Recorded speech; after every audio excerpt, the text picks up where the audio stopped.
हाँ तो दोस्तों, हमने पिछली वीडियो में जाना था कि टेंस कितने होते हैं, कौन कौन से होते हैं और क्या होते हैं। तो मैंने बताया था 3 टेंस होते हैं और तीनों के 4-4 भाग होते हैं। प्रेजेंट, पास्ट, फ्यूचर 3 टेंस होते हैं और तीनों के 4-4 भाग होते हैं। कौन कौन से? Indefinite tense, continuous tense, perfect और परफेक्ट कंटीन्यूअस टेंस। तो आज हम सीखेंगे सबसे पहले प्रेजेंट इंडेफिनिट टेंस। इसी तरीके से हम टेंस आगे बढ़ते चले जाएंगे। तो आज केवल हमारा टारगेट है प्रेजेंट इंडेफिनिट टेंसों का।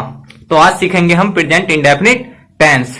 चलते हैं अपने बोर्ड की तरफ टाइम ना खर्च करते हुए, और वीडियो अच्छी लगे तो लाइक शेयर कमेंट जरूर करें। अब दोस्तों, मैं प्रेजेंट इंडेफिनिट टेंस की जो नियम है वो मैं लिखा रहा हूं, आप इसे तार ले और स्क्रीनशॉट भी मार सकते हैं। तो मैं इसको एक बार समझा देता हूं। ही सी इट व नाम एक वचन कर्ता के साथ वर्ब की फर्स्ट फॉर्म में एस या यस लगाकर वाक्य बनाते हैं। यानी कि ही सी इट व नाम एक वचन कर्ता, या किसी व्यक्ति का नाम हो राम श्याम, तो उसमें एस या यस लगाते हैं। किसमें? वर्ब की फर्स्ट फॉर्म में। और क्या? तथा सभी बहुवचन कर्ताओं के साथ एस या यस लगाते नहीं हैं। ठीक है, जो भी बहुवचन कर्ता है उनके साथ एस या यस नहीं लगाते हैं। तो ये यहां तक हमारा कंप्लीट हो गया। अब इसके देखते हैं हम वाक्य। एक मैं इसका हिंट दे देता हूं और उसके बाद देखेंगे वाक्य। तो आप इसे फटाफट तार लें और इसको याद जरूर कर लें, तभी आप टेंस आगे बना पाओगे। हाँ तो दोस्तों, इसका यह है छोटा सा हिंट, सब्जेक्ट प्लस वर्ब की first form plus object.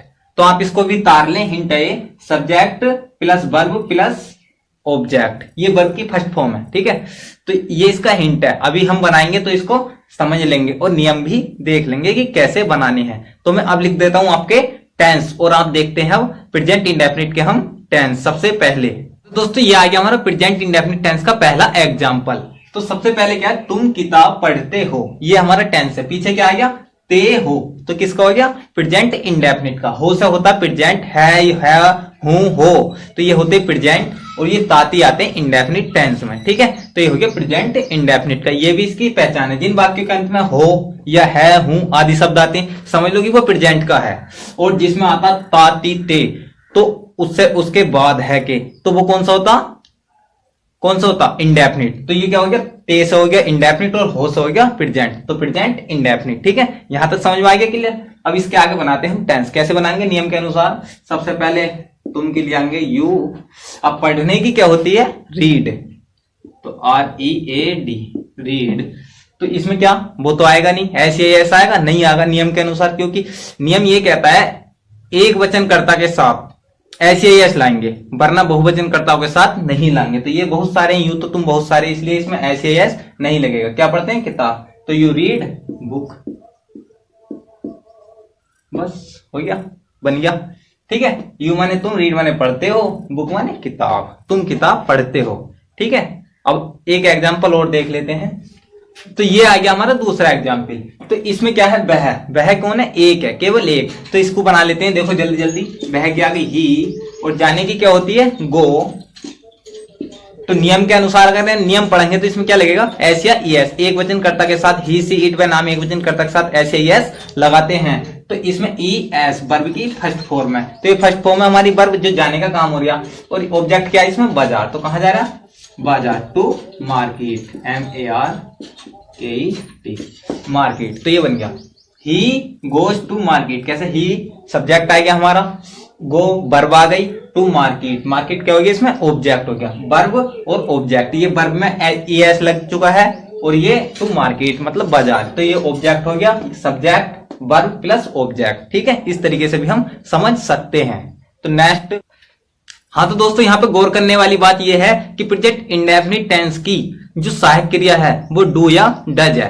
He see it व नाम एक वचन कर्ता के साथ हम डज तथा बहुवचन कर्ताओं के साथ डू का प्रयोग करते हैं, ये इसकी सहायक क्रिया है। तो अब हम क्या करेंगे? ही माने वह, वही सहायक क्रिया आएगी, उसके बाद वर्ब, इसमें हेल्पिंग वर्ब आएगा, तो क्या आ जाएगा? डज, DOES, ये आ गई हमारी डज। ठीक है, और नहीं की नोट, उसके बाद ऑब्जेक्ट। जाने क्या होती है? गो टू मार्केट, यहां को लिख लेंगे MARKET, मार्केट। देखो ही माने वह, डज सहायक क्रिया आ गई, नोट गो टू मार्केट। इसका नियम मैंने नहीं लिखवाया है, ऐसे ही समझा दिया है। बस इतना याद रखना, इसमें हेल्पिंग वर्ब यानी कि सहायक क्रिया लगा देनी है सब्जेक्ट के तुरंत बाद, उसके बाद नोट लगा देना है निगेटिव वाक्यों में, उसके बाद वही तुम्हारा इसमें हमारा एस इसमें सहायक क्रिया में आ जाता है, तो इसमें कुछ वर्ब में नहीं लगेगा। ये आ गया, ये हेल्पिंग वर्ब है, ये हेल्पिंग वर्ब होती है और ये वर्ब होती है। हेल्पिंग वर्ब ये है और ये वर्ब है, तो इसलिए सहायक क्रिया आ गई प्लस हेल्पिंग वर्ब। नोट तो आता ही है, गो टू मार्केट, इसका कोई दिक्कत नहीं है, आप बना लोगे मानता हूं। जैसे वो है सेम यही है, बस यही तो बढ़ा है, बाकी तो सब वही है। और इसमें ये फायदा भी है कि इसमें कुछ करना नहीं होता, एस नहीं लगाते हैं। तो इसका दूसरा एग्जाम्पल आ गया है निगेटिव, प्रेजेंट इंडेफिनिट के निगेटिव का दूसरा एग्जाम्पल देख लो। मोहन गाना नहीं गाता है, तो मोहन कौन है? एक है, तो मोहन की MOHAN, सॉरी MOHAN, मोहन। इसकी सहायक क्रिया क्या होता है? एक वचन कर्ता के साथ डज और बहुवचन कर्ता के साथ डू, तो इसमें लगा देंगे हम डज, DOES, डज आ गया, DOES। इसकी सहायक क्रिया मैंने डज बताई थी, तो डज आ गया। अब इसके बाद क्या आएगी? नोट है नहीं है, तो नोट ले आएंगे पकड़ के। अब इसके बाद नोट को पकड़ लाए, अब क्या बचा? कौन सा काम हो गया? जाने का हो गया, गाने का हो गया, तो क्या करेंगे? गाने की क्या होती? सिंग, SING, सिंग।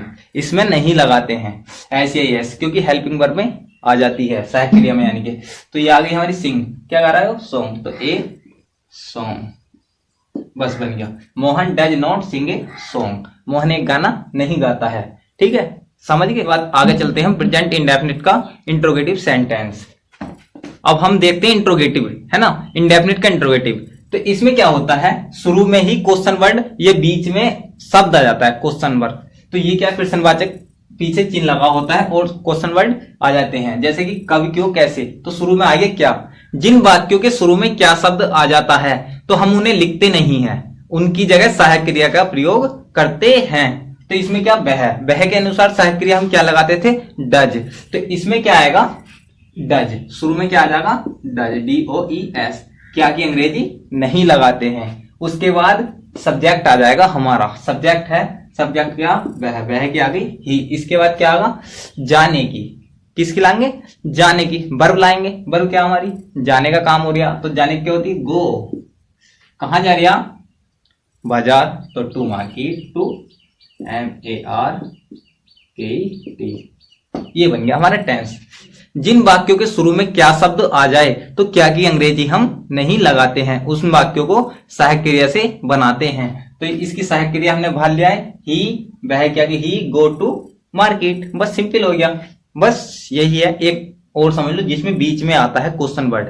ठीक है, हाँ, तो मैंने बताया था अभी बीच में, देख लो ये एग्जांपल आ गया हमारे, इसमें बीच में आ गया क्यों शब्द, है ना, पीछे लग रहा क्वेश्चन मार्क, तो ये किसका हो गया? इंट्रोगेटिव। हमें अगर बीच में क्वेश्चन वर्ड मिल जाए तो सबसे पहले उसी को पकड़ के लाओ और उसी की अंग्रेजी बनाओ। तो हमें मिल गया क्यों, इसी पकड़ के लाएंगे। अब क्योंकि क्या होती है? भाई, है ना। अब क्या लाएंगे? सहायक क्रिया। तुम्हें पता क्वेश्चन वर्ड के बाद हमेशा सहायक क्रिया पहले आती है। तो वे क्या? बहुत सारे हैं, सब्जेक्ट को देख के सहायक क्रिया लाते हैं। बहुत सारे के लिए क्या आता है? डू, हमने बताया था। तो भाई डू, वे की आगे दे। अब उसके बाद क्या आगा? क्या काम कर रहे हैं? खेलने का। वर्ब क्या आ जाएगी? खेलने। खेलने क्या होती है? Play, PLA by. ठीक है, प्ले आ गया। क्या खेल रहे? Match, AMATCH। ये हमारा वाक्य बन गया। ठीक है, तो दे डू, भाई do they play A match. ठीक है, बन गया। ये हमारा टेंस है, सिंपल है बिल्कुल। आप भी इस तरीके से बना सकते हैं। तो समझता हूं कि प्रेजेंट इंडेफिनिट के वाक्य आपकी समझ में आ गए होंगे।